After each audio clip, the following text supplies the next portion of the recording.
Bueno, hermanos, bienvenidos. Pueden abrir sus Biblias en el Evangelio de Lucas, el capítulo 13. Vamos a leer los versículos del 31 al 35 en esta tarde. Lucas 13, versículos del 31 al 35. Tenemos estos 5 versículos aquí que son la culminación ya de este capítulo 13, pasaje importante que hemos estado estudiando. Y solo antes de leer este pasaje, recordar que esta es una confrontación entre Jesús y la nación de Israel, y un pasaje que comienza con algo de incertidumbre acerca del fin de Israel. ¿Cuál sería el fin de Israel en cuanto a su arrepentimiento, si recibirían a su rey o no?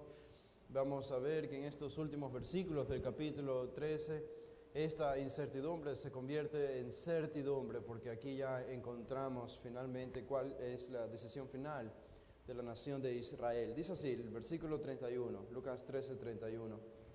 En aquel tiempo, en aquel mismo día, llegaron unos fariseos diciéndole a Jesús: sal y vete de aquí, porque Herodes te quiere matar. Y les dijo: id y decid a aquella zorra: he aquí echo fuera demonios y hago curaciones hoy y mañana, y al tercer día termino mi obra. Sin embargo, es necesario que hoy y mañana y pasado mañana siga mi camino, porque no es posible que un profeta muera fuera de Jerusalén. Jerusalén, Jerusalén, que matas a los profetas y apedreas a los que te son enviados. ¿Cuántas veces quise juntar a tus hijos como la gallina a sus polluelos debajo de sus alas, y no quisiste? He aquí vuestra casa os he dejado desierta, y os digo que no me veréis hasta que llegue el tiempo en que digáis: bendito el que viene en nombre del Señor. Esto cierra entonces el pasaje y todo el capítulo 3. Este es un pasaje, como decía, importante porque concluye la larga tensión entre Jesús, el rey, y la nación de Israel, que eran sus súbditos. En un sentido, este capítulo nos lleva al final de la historia de los evangelios y revela ya con anticipación lamentable y triste para la nación de Israel lo que finalmente ocurriría con ellos. Lo que decía hace un momento, lo que comenzó como una incertidumbre termina con una certeza sin embargo penosa y triste. ¿Por qué digo que comenzamos con una incertidumbre este capítulo 3? Observen los primeros versículos allí, cuando Jesús conversa con estos personajes acerca de la necesidad del arrepentimiento. Cuando ellos llegaron a Jesús y le comunicaron acerca de los galileos que habían muerto, una muerte cruel a manos de Pilato, en versículo 2, Jesús respondiendo les dijo: ¿pensáis que estos galileos, porque padecieron tales cosas, eran más pecadores que todos los galileos? Os digo, no. Antes, si no os arrepentís, todos pereceréis igualmente. Esto es Jesús hablándole a los judíos. Y al final, de nuevo, en el versículo 5, hablando de otro grupo de personas que habían muerto aplastados por la torre de Siloé, les dice lo mismo en el versículo 5. Os digo, no, antes, si no os arrepentís, todos pereceréis igualmente. Si no os arrepentís, este es el gran tema del pasaje. Este es el gran tema de todo el capítulo 13. La cuestión es saber si Israel se va a arrepentir. Jesús aquí está llamando a la nación de Israel al arrepentimiento. Y observen el versículo 6 al 9, ¿se acuerdan esta parábola que Jesús contó? Esta pequeña, diminuta historia acerca de la higuera, de una higuera estéril y sin fruto, que había recibido todos los privilegios, había recibido todo el abono y la alimentación, y finalmente encontraron que no había tenido ningún fruto. Y el versículo 8 dice: él entonces respondiendo le dijo: Señor, déjala todavía este año, hasta que yo cabe alrededor de ella y la abone. Y si diere fruto, bien, y si no, la cortarás después. ¿Qué significa esta historia? Esta historia es acerca de Israel. La higuera es Israel, es la nación. Y la incertidumbre es aquí si esta higuera, si Israel va a dar fruto o no. Si da fruto, entonces recibirá el reino del Mesías. Si no da fruto, entonces sería cortada y echada al fuego para siempre. Esta es la incertidumbre. todavía no sabemos hasta este punto si Israel se va a arrepentir o no. Y hemos estudiado los siguientes versículos donde encontramos verdades importantes, pero ahora que llegamos a los versículos 34 y al versículo 35, encontramos que Jesús declara finalmente cuál es la resolución final de la nación de Israel. Y Él les dice al final: ¿cuántas veces quise juntar a tus hijos como la gallina a sus polluelos? En el versículo 34, debajo de sus alas, y no quisiste. No quisiste. Ese no quisiste es la respuesta a la pregunta o a la incertidumbre de la parábola en los versículos 6 al 9. Si diere fruto, bien, y si no, la cortarás después. Y Jesús responde esa parábola diciendo en el versículo 34 al final: no quisieron, no quisieron, no quisieron dar fruto.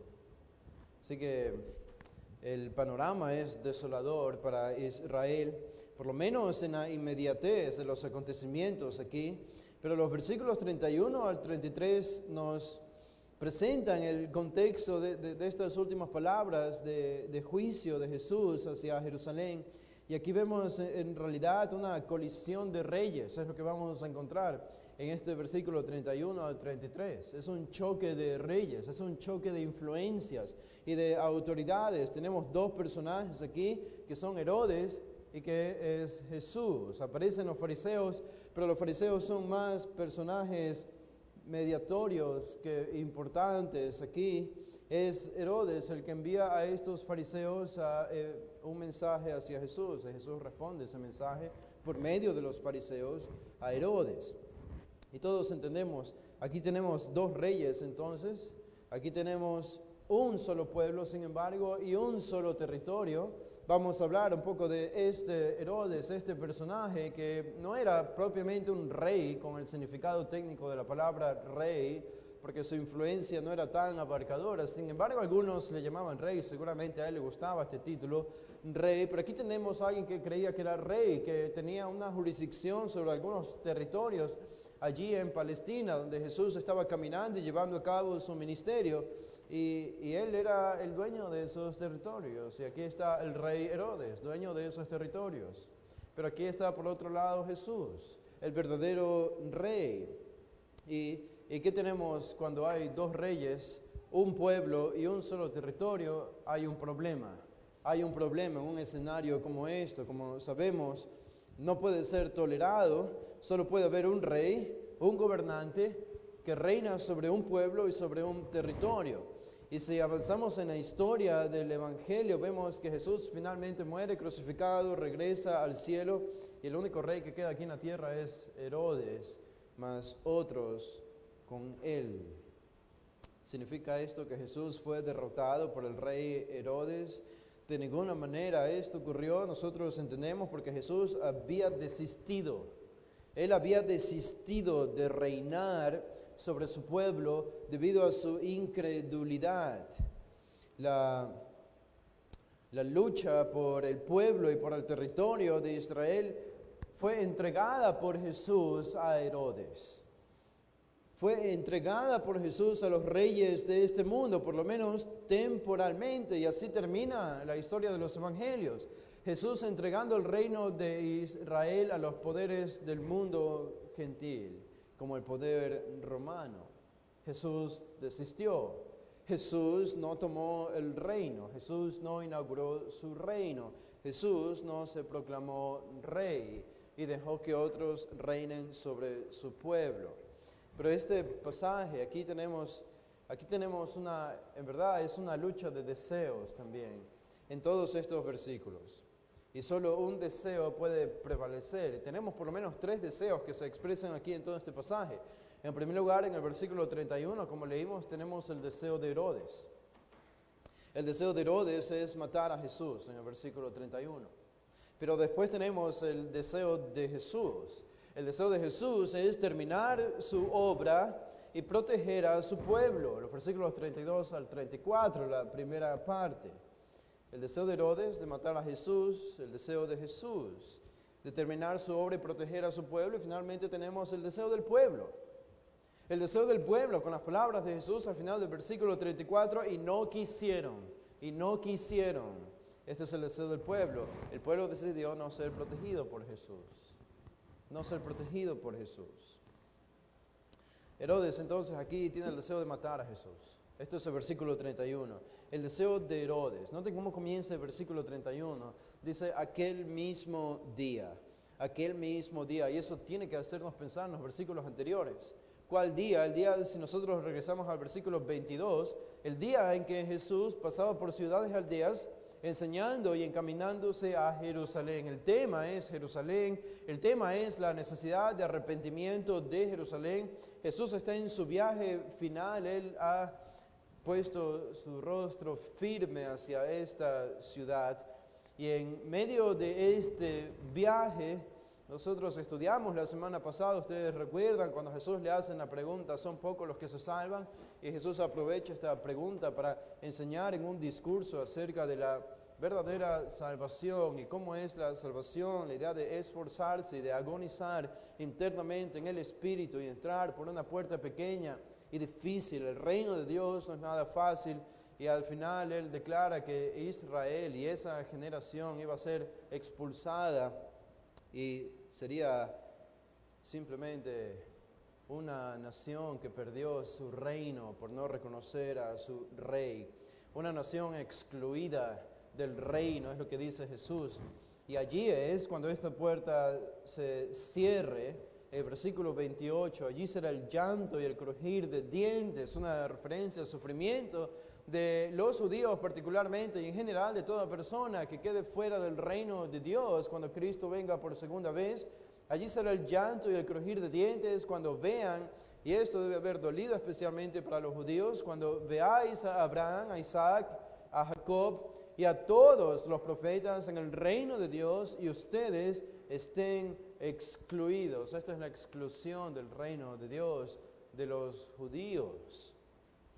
En el versículo 29 Jesús por eso dice, si el reino iba a ser despojado de los judíos, ¿quién lo iba a poblar? Dice el versículo 29, porque vendrán del oriente, del occidente, del norte y del sur, y se sentarán a la mesa en el reino de Dios, es decir, los gentiles. Los gentiles van a poblar el reino que Israel no pudo recibirlo. Y el versículo 30, el gran principio universal, y aquí hay postreros que serán primeros y primeros que serán postreros, en referencia a estos gentiles que serían salvos y participarían del banquete en el reino de Dios. Ahora, yo creo que esto requiere una mínima, por lo menos una mínima explicación acerca de Israel y el futuro de Israel. Con eso no quiero decir para nada que Israel perdió el reino para siempre. Lo que no quiere decir Jesús aquí es que ya no hay espacio en el plan divino para que Israel llegue a reconocer a su Mesías y que el reino del Mesías llegue a inaugurarse en Israel. ¿Por qué decimos esto? Es simplemente por lo que no es el único pasaje, pero el apóstol Pablo dice esto en el libro de Romanos, en la carta a los Romanos, el capítulo 11. Él dice en los versículos 25 en adelante, él dice en Romanos 11:25, porque no quiero, hermanos, que ignoréis este misterio, para que no seáis arrogantes en cuanto a vosotros mismos, que ha acontecido a Israel endurecimiento en parte. Ha acontecido a Israel endurecimiento en parte. Este endurecimiento ya estaba allí, vilo cuando Jesús estaba predicando en su ministerio. Pero este endurecimiento, vemos aquí, Pablo nos dice que sería temporal. Porque al final del versículo 25, hasta que haya entrado la plenitud de los gentiles. Entonces, cuando el número de todos los gentiles llegue a la salvación, ¿qué va a suceder? El versículo 26, y luego todo Israel será salvo.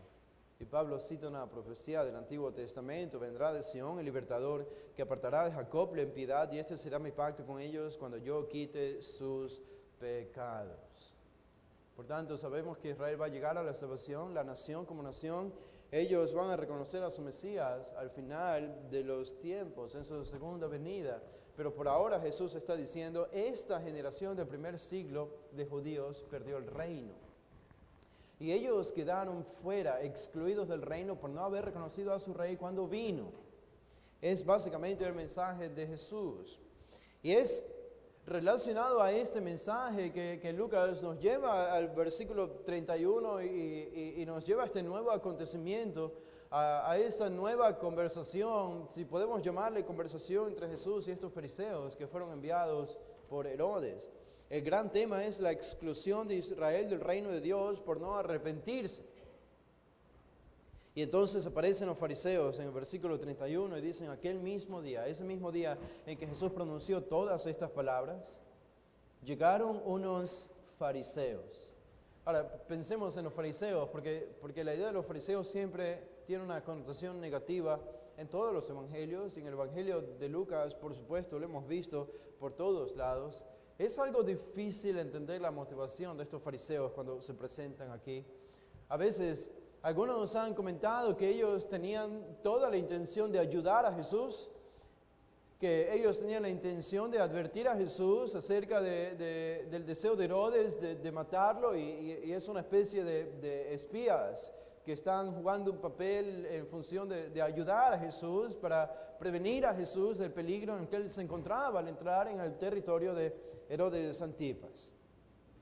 Otros piensan que no necesariamente estos fariseos eran tan piadosos o tan atraídos hacia Jesús, y creo que podríamos pensar que no sería descabellado pensar que ellos están en una especie de plano medio o intermedio entre los dos. Por lo menos aquí, ellos están jugando un papel a favor de Herodes. Ellos simplemente están entregando un mensaje de Herodes a Jesús. ¿Cuál es la advertencia de los fariseos a Jesús? Dice el versículo 31, esto es lo que le dicen: sal y vete de aquí, porque Herodes te quiere matar. Jesús había estado en la región de Perea, que era la jurisdicción de Herodes, en Galilea, que era la jurisdicción de Herodes. Estaban estos fariseos genuinamente interesados en salvaguardar la vida de Jesús. Yo no creo que era tanto así. Yo no creo que su intención era ayudar a Jesús. No sabemos, y es difícil decir, es difícil saber cuál era su motivación, pero para mí sería también difícil al mismo tiempo reconocer que ellos están aquí simplemente ayudando a Jesús. El punto, sin embargo, de que no debemos dudar es que Herodes quería matar a Jesús. No tenemos razones para dudar de que lo que los fariseos estaban diciéndole a él era verdad. Y esto debía haber sido verdad porque Jesús lo creyó y porque Jesús responde creyendo lo que ellos estaban diciendo. Por tanto, era cierto, Herodes quería matar a Jesús. Y esto no era nada nuevo para Jesús. Jesús vivió con el deseo latente de las personas que lo rodeaban de querer matarle. Él incluso desde que nació, ya querían matarle. Siempre quisieron matarle. Todo el tiempo quisieron matar a Jesús, a pesar de todo lo que él era, a pesar de su integridad, de su justicia, de su compasión hacia las personas, de su misericordia hacia las personas, a pesar de todo lo que él les ofreció a la humanidad y particularmente a la sociedad de judíos en Palestina, todas las misericordias y los milagros para sanarlos y ayudarles, el mensaje de confrontarlos con el pecado para darles una verdadera entrada al reino de Dios, esa santidad que él tenía, esa majestad que él tenía, ese poder milagroso, esa seriedad pasmosa que comunicaba también su divinidad, la autoridad con la que enseñaba. A pesar de todo esto y todos los dones que él entregó a las gentes que le rodeaban, siempre quisieron matarle. El primero de ellos fue Herodes el Grande. Herodes el Grande fue un rey, este sí fue llamado rey, pero era un rey pagano que Roma, el imperio romano, había puesto por encima de los judíos. Y esto era algo que los judíos odiaban, tener encima de ellos un rey que era un romano, o era un pagano. Herodes el Grande era específicamente de Idumea, era un idumeo, y esto lo odiaban los judíos. Pero Herodes el Grande gobernó alrededor del 36 o 37 antes de Cristo, hasta el tiempo del nacimiento y poco después del nacimiento de Jesús. Estos fueron los años de su reinado.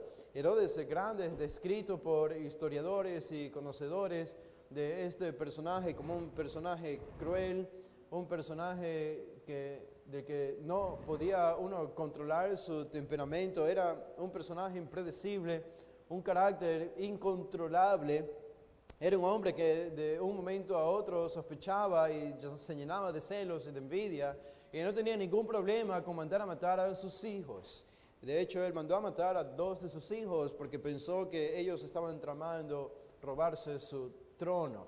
No tenía ningún problema en matar a esposas, exesposas, hijos, familiares, amigos, vecinos. Este era Herodes el Grande, un personaje en extremo cruel. ¿Y ustedes recuerdan el escenario, la historia que nos cuenta Mateo, cuando el hombre era tan paranoico, tan esquizofrénico, tan arraigado a su poder, que cuando llegaron los magos del oriente le dijeron que había nacido el rey de Israel, él se desesperó en el momento, investigó para que le descubriesen dónde había nacido, y todo lo que quería hacer era asesinarlo. Y es cuando él mandó a matar a todos los niños de 2 años y menores de 2 años allí en Belén, o en la ciudad donde estaba.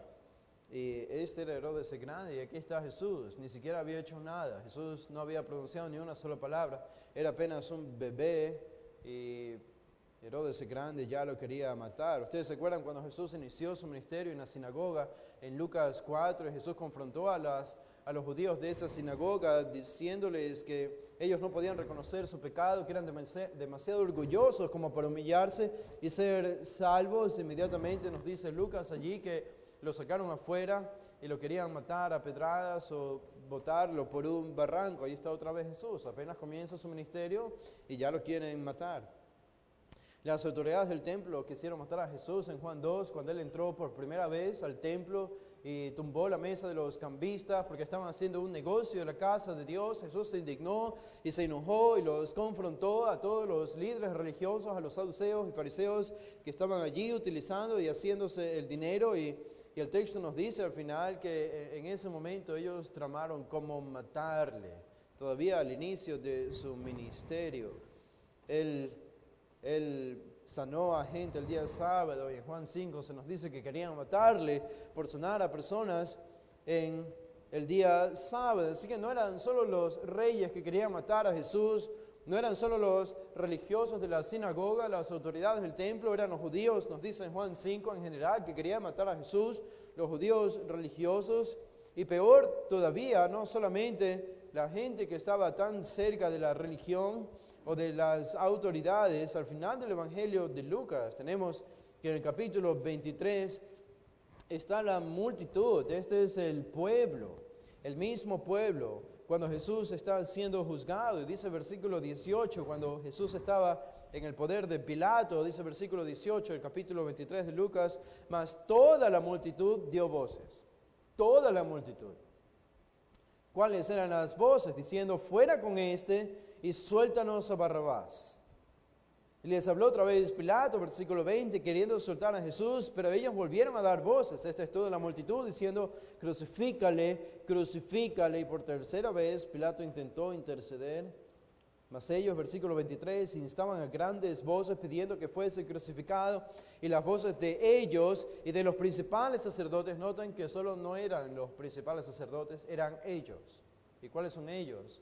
Esta es la multitud, este es el pueblo judío. Todos a una pedían que él fuese crucificado. Esta fue la tónica de la vida de Jesús, desde que nació hasta que murió. Siempre quisieron matarlo, siempre quisieron matarlo. Y nosotros podemos entender fácilmente la razón por la que querían matar a Jesús, que no es diferente a la razón por la que hoy el mundo quisiera perseguir y matar a los cristianos. Cuando los cristianos se vuelven en personajes incómodos para la sociedad, cuando los cristianos caminan en contra de la corriente, cuando su conducta y su mensaje contradice el mensaje y la retórica del mundo, entonces un cristiano se vuelve peligroso para el mundo y el mundo comienza a aplastarlos y a perseguirlos.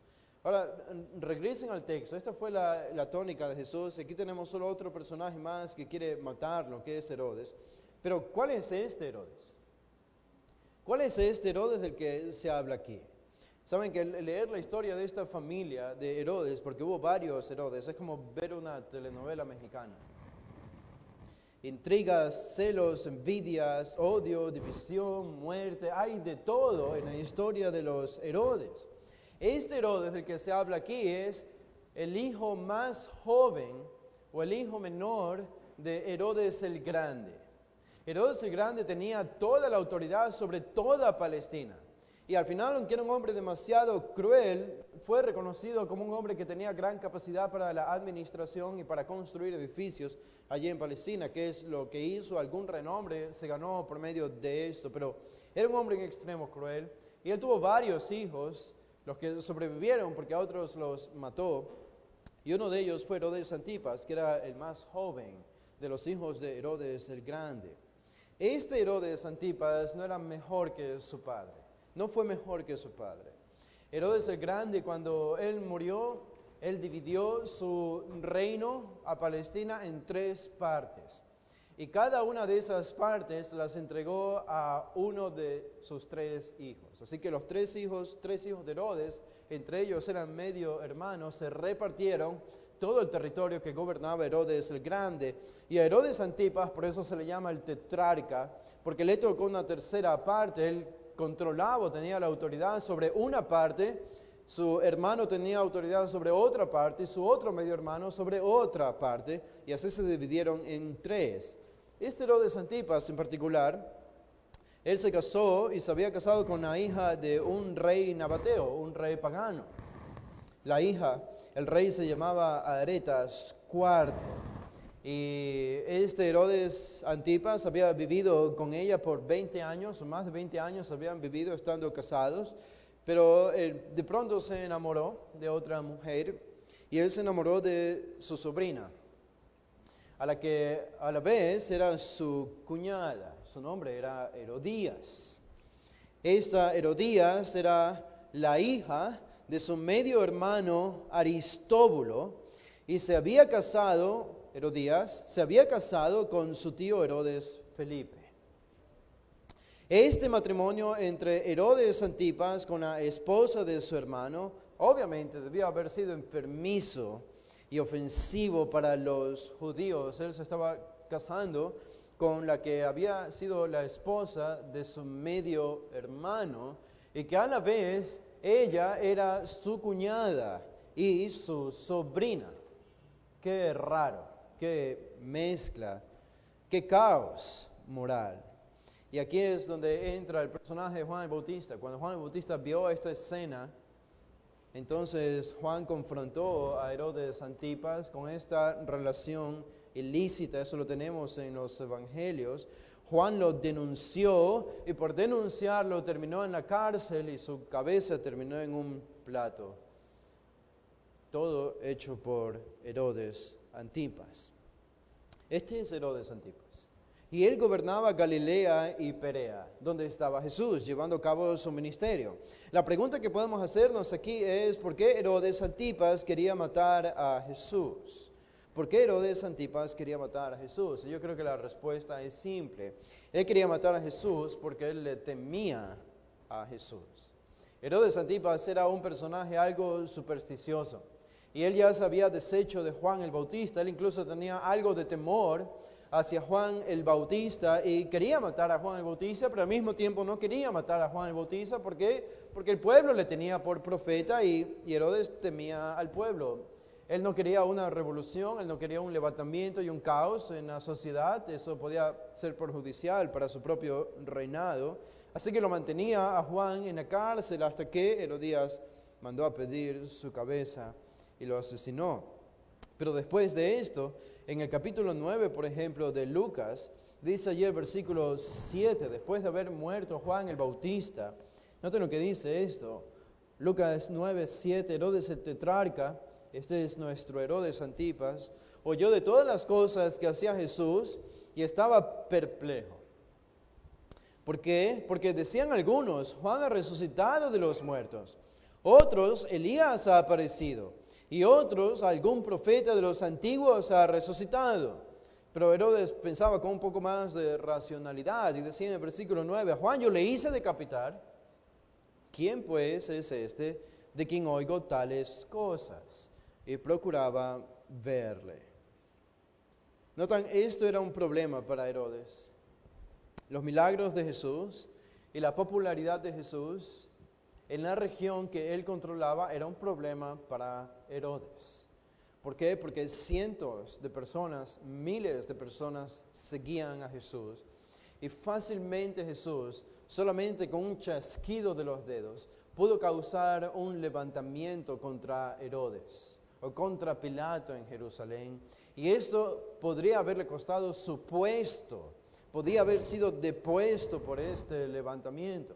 Así que Herodes tenía las razones para temer este futuro o este potencial levantamiento por el movimiento de Jesús y la multitudinaria gente que le seguía por donde él caminaba, especialmente en su región en la que él controlaba.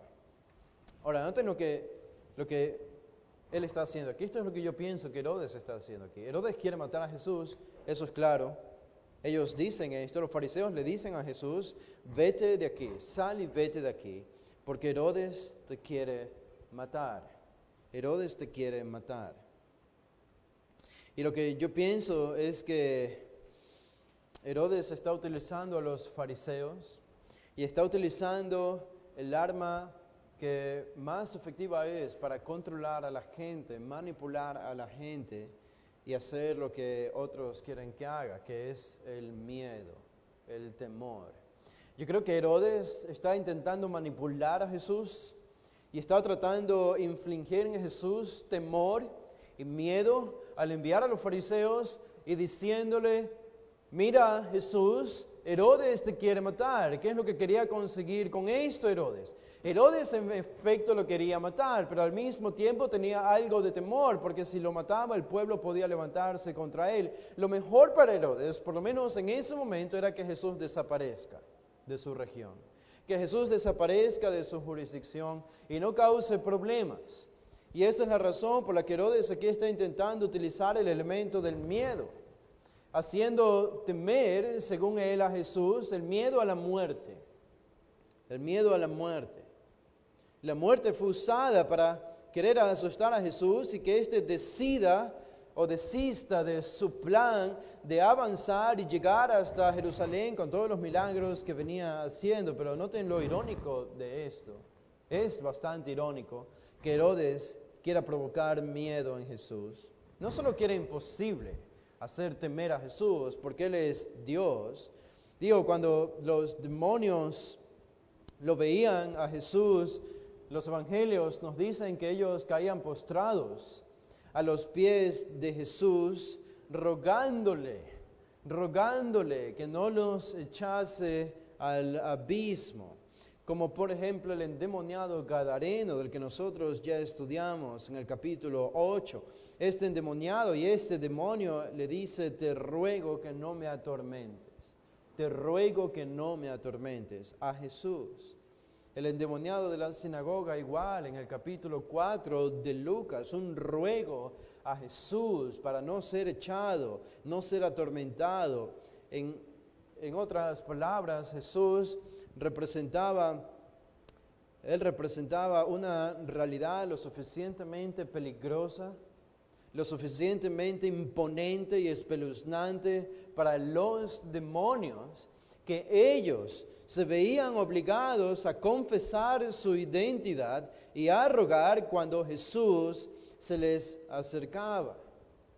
Y qué ridículo pensar cuando pensamos en esto, qué ridículo pensar que a este Jesús, el insignificante Herodes, podría hacerle temer con su vana amenaza de la muerte.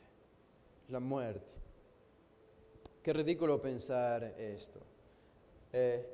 El pánico, el susto simplemente no era una parte del ministerio de Jesús.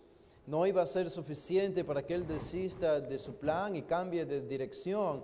En realidad era Herodes el que debía temer a Jesús, si somos honestos. Era Herodes el que debía temerle, debía tener espanto y horror hacia él. Si los demonios lo hacían, mucho más Herodes. Él mismo enseñó, ¿se acuerdan? Jesús había enseñado a sus discípulos, no teman a los que pueden matar el cuerpo. No teman a los que pueden matar el cuerpo. Y vamos a esperar a que Jesús, habiendo enseñado esto, él mismo no iba a cumplir su propia enseñanza. Claro que no. Él entendía muy bien esto. Hubo una sola cosa que hizo a Jesús afligirse internamente. Ustedes saben qué es. Cuando estaba en el huerto de Getsemaní y él estaba pensando en la ira de su Padre, en toda la ira del Padre que va a ser depositada sobre él. Eso es lo único que causó agonía en Jesús. Pero aparte de eso, nada podía hacerle temer. Ahora, es más irónico, además, cuando pensamos que los fariseos intentan persuadir a Jesús de no entrar y no avanzar hacia Jerusalén, utilizando el factor miedo a la muerte para conseguir su cometido, para persuadir a Jesús. Pero ¿no es esa acaso la misma razón por la que Jesús quería ir a Jerusalén? Para morir. Él mismo reconoce esto en el versículo 33. Él dice, sin embargo, es necesario que hoy y mañana y pasado mañana siga mi camino, porque no es posible que un profeta muera fuera de Jerusalén. Es decir, Jesús está reconociendo, yo tengo que ir a Jerusalén para morir. Lo que ellos piensan que puede hacer que Jesús desista de su plan de ir a Jerusalén, que es el miedo a la muerte, es justamente la misma razón por la que Jesús quiere ir a Jerusalén, para morir. Ellos creían que la muerte, el miedo a la muerte obligaría su voluntad de llegar a esta ciudad, pero era exactamente eso. Era exactamente el deseo que él tenía de morir lo que le haría llegar a esa ciudad. Es muy ridículo y espurio el intento de Herodes y los fariseos en este versículo 31, cuando le dicen a Jesús, Herodes te quiere matar, sal y vete de aquí.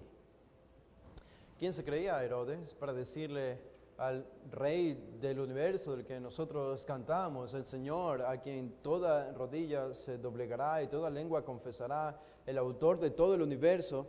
¿Quién se creía Herodes? Él creía que era el gobernante de ese territorio, en efecto lo era, pero ¿con qué jactancia podía decirle esto al Rey del universo? Todo el planeta y todo el universo le pertenecía a él.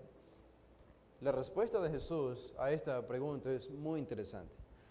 Y nos vamos a quedar solo en la primera parte de esta respuesta de Jesús. Observen el versículo 32, porque el deseo de Herodes es matar a Jesús, pero eso nos lleva al deseo de Jesús, el deseo de Jesús. Él responde en el versículo 32 y les dijo, id y decid a aquella zorra, he aquí, echo fuera demonios y hago curaciones hoy y mañana, y al tercer día termino mi obra. Id y decid a aquella zorra. Estas, de paso, entre paréntesis, estas son las únicas palabras de Jesús para Herodes, que va a encontrar en todo el Evangelio y en toda la Biblia. Jesús no habla con Herodes. Jesús no dirige palabra a Herodes. Esta es la única referencia que tenemos de Jesús dirigiendo unas palabras, y eso de manera indirecta por medio de los fariseos, hacia Herodes. Pero Jesús nunca le habló. Incluso cuando Jesús estaba siendo juzgado en Jerusalén y Pilato le envió al mismo Herodes, Herodes dice, Lucas 23, que le estaba haciendo muchas preguntas, y Lucas nos dice que Jesús no le respondió ni una sola palabra. Esto por sí solo habla del carácter perverso de Herodes. Jesús ni siquiera quería cruzar palabras con este hombre. El silencio de Jesús revela la bajeza moral de Herodes. Sin duda Jesús no quería echar la perla a los cerdos. Y la única vez que Jesús se dirigió en palabras de manera indirecta a Herodes la tenemos aquí, en este versículo 32 y 33. Y la única ocasión en que Jesús se dirige a Herodes, le llama zorra. Alopeix es la palabra, alopeix. La Reina Valera lo traduce como zorra. Y déjenme decirles que es una traducción correcta. Esta es exactamente la palabra que aparece en el original. El zorro era representado como un animal destructivo. Tenía varias cualidades y era utilizado metafóricamente en el tiempo de Jesús, mucho antes de Jesús, en cuentos, en leyendas. Era utilizado por los judíos también en sus propios escritos, incluso por los cristianos después del tiempo de Jesús, en los primeros años del cristianismo. Era un animal muy conocido porque era bastante conocido en la región de Asia, en Europa y ahora en Norteamérica también.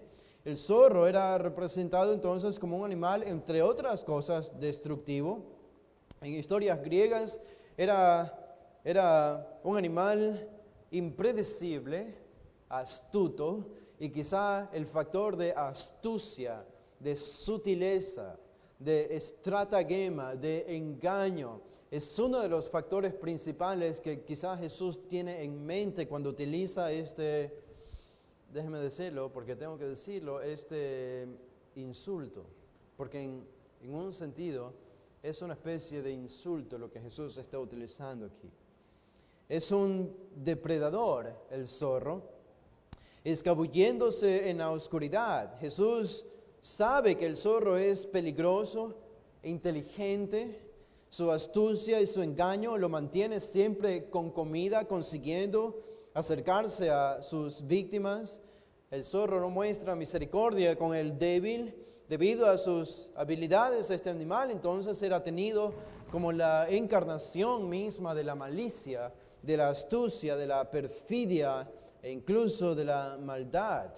En las historias antiguas sobre zorros, de tantas historias que estaba leyendo acerca de este animal, el zorro en una ocasión persuade al cuervo que tenía un pedazo de queso en su pico, y el zorro le persuade al cuervo a cantar.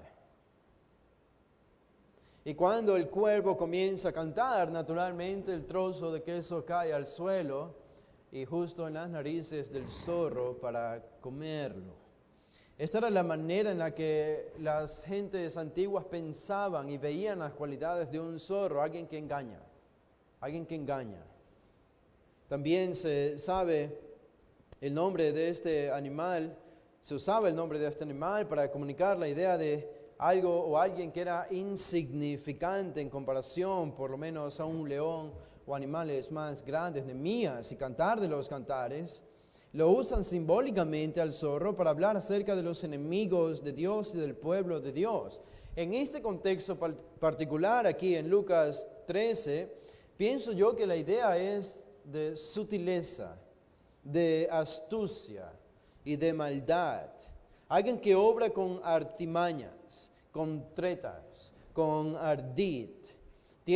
Alguien que tiene habilidad para engañar a otros sin que perciban que él está engañándoles. De hecho, Josefo, él describe a este mismo Herodes como un príncipe incestuoso o inmoral, pero también como un príncipe astuto, alguien con mucha astucia.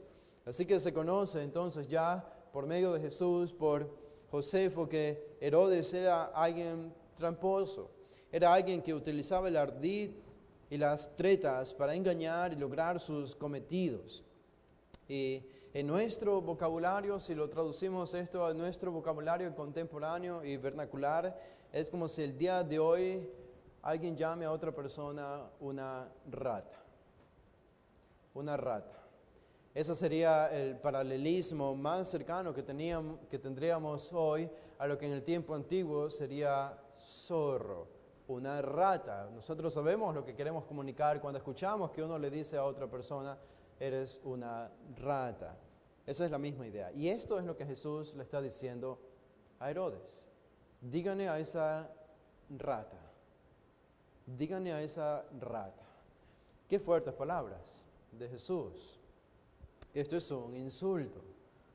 Pero como escuché alguna vez, Jesús prohibió decirle necio en el Sermón del Monte a tu prójimo, a menos que esa persona en verdad sea necia. Y Jesús está utilizando este término de zorro para describir a Herodes, porque en verdad esto es lo que él era. Él era una rata. Y Jesús lo describe de esta manera. Y esto revela el carácter pérfido de Herodes. Es casi como si Jesús ni siquiera quiere hablar acerca de este personaje. Y claro, podríamos entender algo de la indignación de Jesús, aparte de las propias malicias de Herodes en su propia familia, en su propia vida, en su propio reino o supuesto reino. Él había asesinado a Juan el Bautista.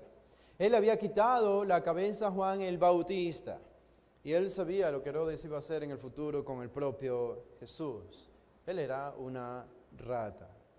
Esto es lo que él era. Pero ¿cuál es el mensaje de Jesús para Herodes? En el versículo 32, este es el mensaje. Id y decid a aquella zorra: he aquí, echo fuera demonios y hago curaciones hoy y mañana, y al tercer día termino mi obra. Ahora una pregunta que tenemos que hacernos aquí es, ¿por qué Jesús responde de esta manera? ¿Por qué Jesús hace referencia a su ministerio milagroso? Y Él dice, echo fuera demonios y hago curaciones hoy y mañana, y al tercer día termino mi obra. Según vemos la pregunta de los fariseos enviados por Herodes, esta pregunta no tiene nada que ver con los milagros de Jesús. ¿Por qué entonces Jesús, en su respuesta a Herodes, menciona su ministerio milagroso aquí en el versículo 32?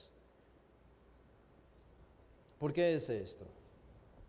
Bueno, por una sola razón, y esto va de la mano con la palabra zorro. ¿Quién era Herodes? Esto solo puede revelar una cosa, y esto revela que Jesús conocía la razón por la cual Herodes había enviado a los fariseos a decirle esto a él. Es decir, Jesús sabía que eran sus milagros que estaba causando como conmoción en la sociedad judía y levantando tanta pólvora y haciendo que tanta gente lo siga. Y eso es lo que estaba provocando preocupación en Herodes. Y es por eso que Jesús responde de esta manera. En otras palabras, es como si Él está respondiendo, Herodes, tú me estás diciendo a mí, en otras palabras, que yo deje de llevar a cabo mi ministerio milagroso.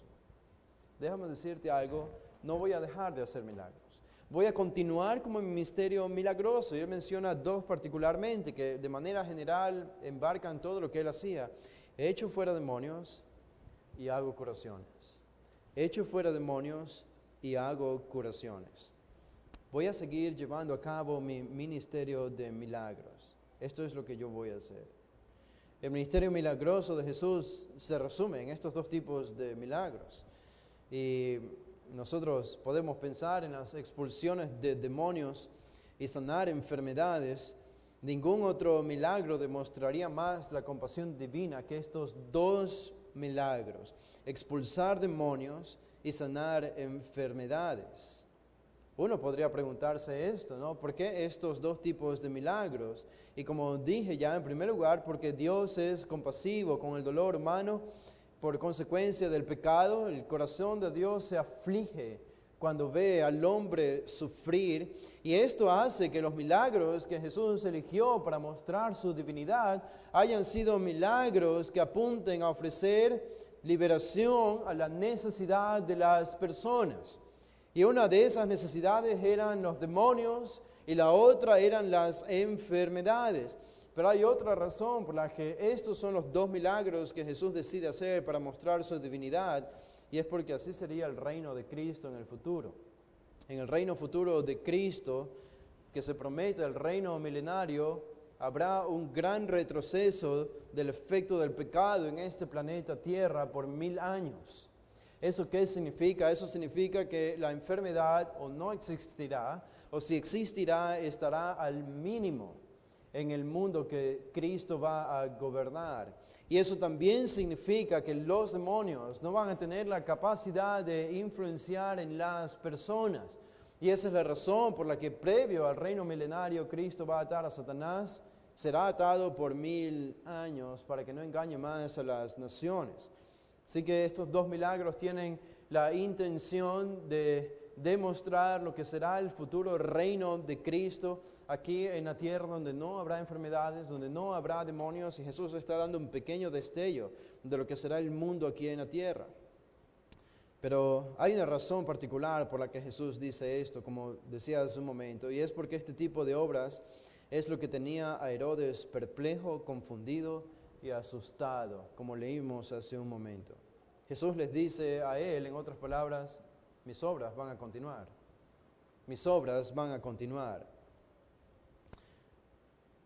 No voy a parar. Ni Herodes, ni Pilato, ni los judíos podían determinar cuándo Jesús dejaría de hacer estas obras, sino Él mismo determinaría cuándo dejaría de hacer sus obras milagrosas. Noten lo que dice al final del versículo 32. Dice, echo fuera demonios y hago curaciones, ¿cuándo?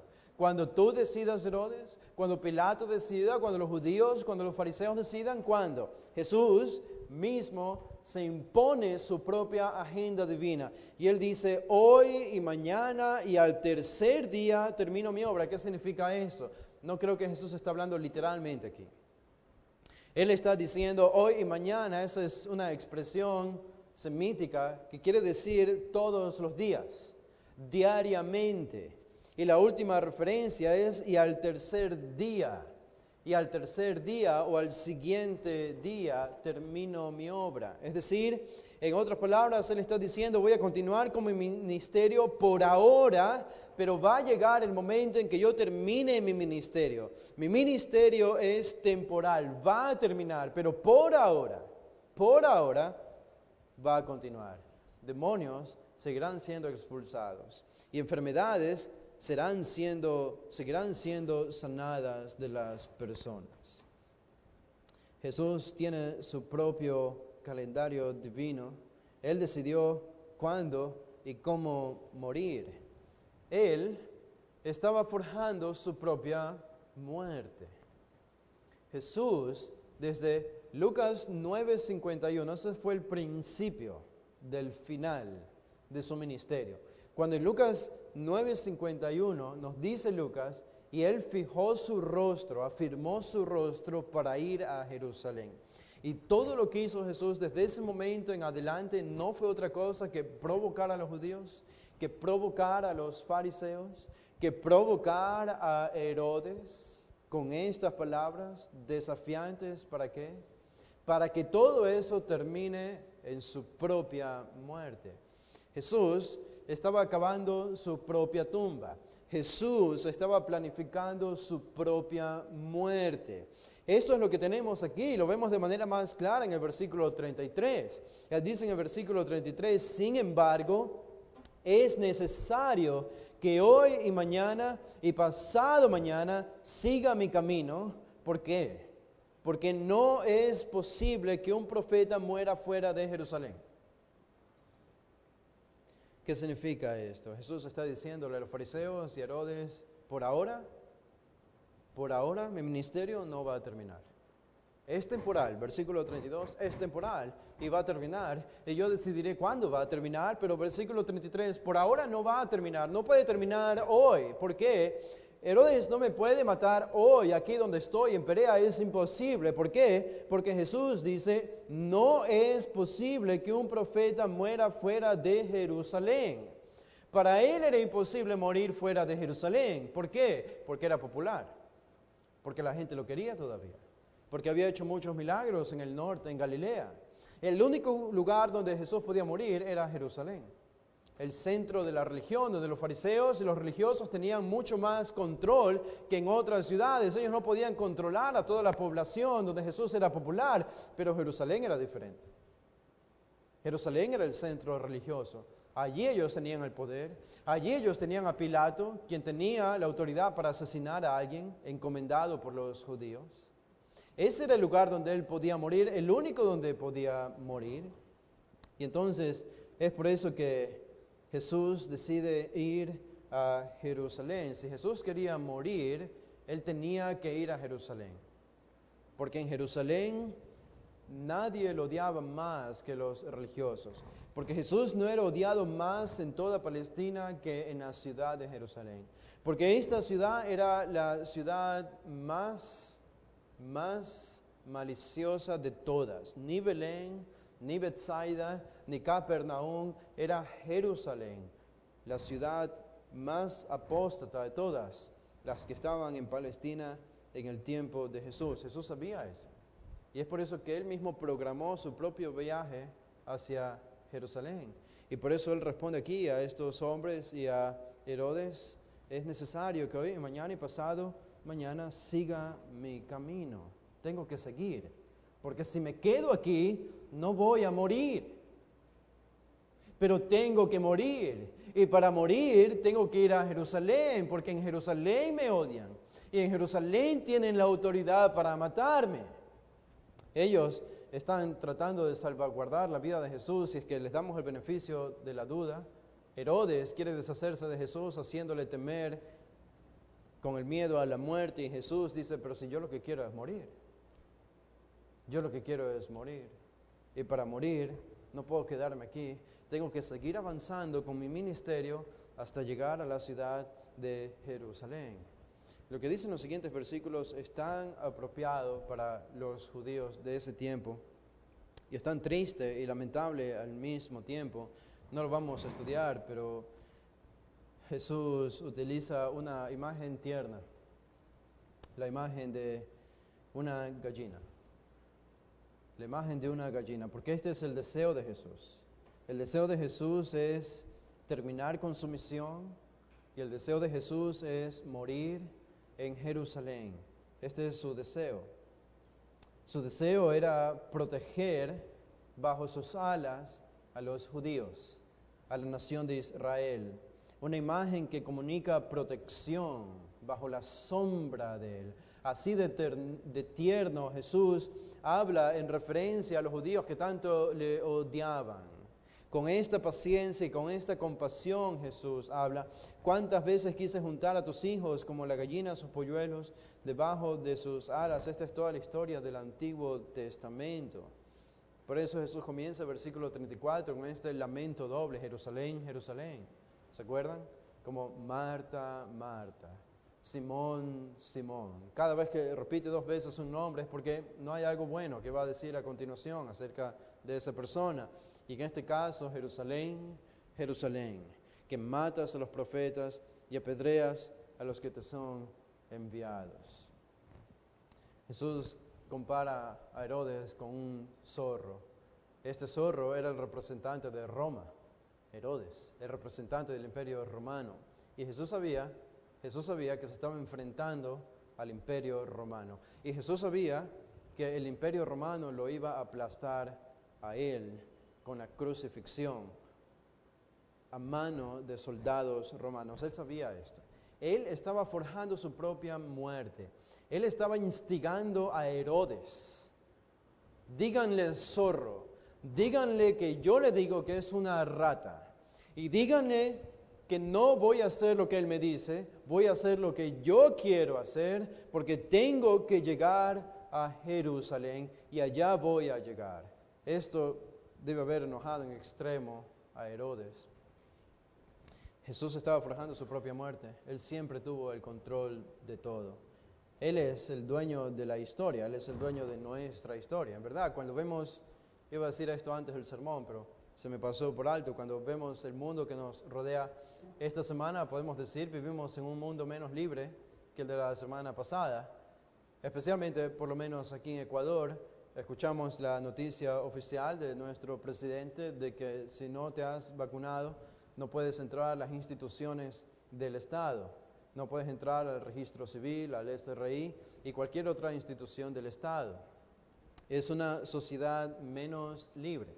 Y como yo le decía a los hermanos del Apex el otro día, no sueñen ni por un segundo que la cosa va a mejorar. No sueñen ni por un segundo que vamos a volver al estilo de vida del 2019. Eso no va a suceder. No hay retroceso con esto. No hay un retroceso. Las cosas se van a poner peores y más difíciles. Y más difíciles no solo tanto para el mundo, sino especialmente para nosotros los cristianos. Este es apenas el comienzo. Pero la gran esperanza que nosotros tenemos es que Jesús está forjando su propio futuro aquí. Jesús está forjando nuestro propio futuro en el ahora y en el lugar donde nosotros vivimos. Y eso, como yo conversaba con alguien, es una fuente de gran esperanza, de paz, y es en un sentido una aventura. Es en un sentido una aventura. Es que vivimos con la expectativa de qué es lo que va a hacer Dios a continuación. ¿Qué es lo que va a hacer Dios en estos tiempos tan difíciles que Él mismo los está permitiendo y haciendo? Para la persecución de su iglesia, ¿qué es lo que va a hacer Dios a continuación? Es una gran aventura. Yo no quiero perdérmela, no sé ustedes, pero estamos aquí y Dios nos ha puesto en este tiempo con ese propósito. Y es esta confianza que Jesús demuestra aquí. Yo no voy a morir, yo sé que voy a morir en Jerusalén, allí es donde debo morir. Lo que Herodes diga y sus amenazas no sirven de nada. Y aunque nosotros no conocemos nuestro futuro inmediato, sí conocemos nuestro futuro mediato. Y podemos ejercer el mismo nivel de confianza de Jesús. El mismo nivel de confianza de Jesús. Esa es la fuente de nuestra esperanza. Hagamos una oración para terminar. Padre, gracias Señor por este pasaje y por las palabras de Jesús y la riqueza de lo que revelan y las palabras que vienen a continuación, Señor, cuando Él se dirige directamente a Jerusalén en un golpe súbito de emoción interna.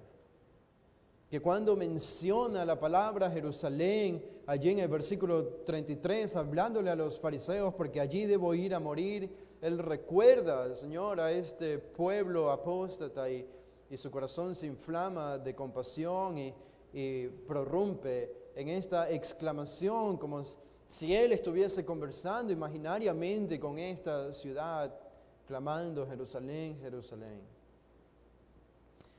Ayúdanos, Señor, a tener este equilibrio en nuestra vida espiritual. Por un lado, este nivel de confianza que no teme a las autoridades, que no teme a la muerte, que no teme a nada que esté aquí debajo del cielo, sino solo a ti. Pero al mismo tiempo, Señor, aunque no tememos a los hombres, esta compasión de Jesús por Jerusalén es la que también queremos tener por el mundo perdido, por el mundo apóstata y el mundo que está lejos de ti. Y que clamemos con Jesús por este mundo y por los perdidos. Y que nuestro ministerio de esta manera sea genuino hacia ellos. Guárdanos, Señor, del mal. Guárdanos de la persecución si es tu voluntad. Pero sobre todo utilízanos en medio de todo lo que tú estás haciendo. Para que tu gloria sea conocida, sea alcanzada. Y podamos recibirte, Señor, con brazos abiertos cuando tú decidas llevarte a tu iglesia. Gracias te damos, Señor, por todo esto, en el nombre de Jesús. Amén. Pueden ponerse de pie, hermanos. Vamos a hacer una oración para despedirnos en esta tarde. Padre, te damos gracias por esta bendición, por este culto, por todo el día que hemos recibido tu palabra, la comunión con nuestros hermanos, Señor. Ahora que nos dirigimos a nuestros hogares, gozamos de un tiempo de comunión, bendícenos, Señor, te rogamos, guárdanos, dirígenos con los principios de tu palabra, guárdanos en santidad y en integridad durante esta semana, ayúdanos a ser ministros fieles, testigos fieles de que somos seguidores y discípulos de Cristo. Lo pedimos, Señor, en el nombre de Jesús. Amén.